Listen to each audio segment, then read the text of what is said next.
Ο καιρός στην Αθήνα. Για σήμερα Πέμπτη, ο καιρός προβλέπεται νεφελώδης. Η θερμοκρασία θα κυμανθεί από 16 έως 25 βαθμούς Κελσίου. Για αύριο Παρασκευή, ο καιρός προβλέπεται νεφελώδης.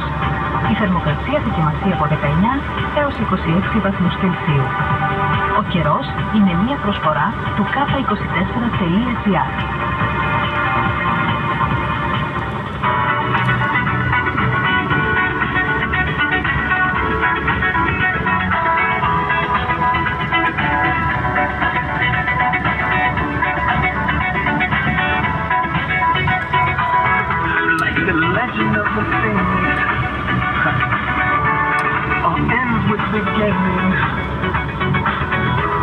What keeps the planet spinning?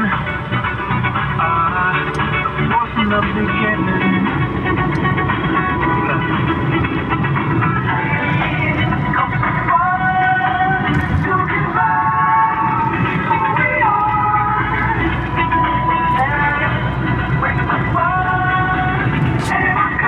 Μόλις περάσαμε το Grand Resort εδώ στο Λαγονήσι, 1386.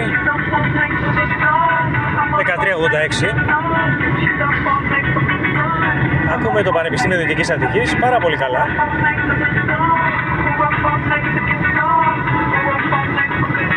Σε λίγο θα περάσουμε από την είσοδο των Καλυβίων, εδώ δηλαδή.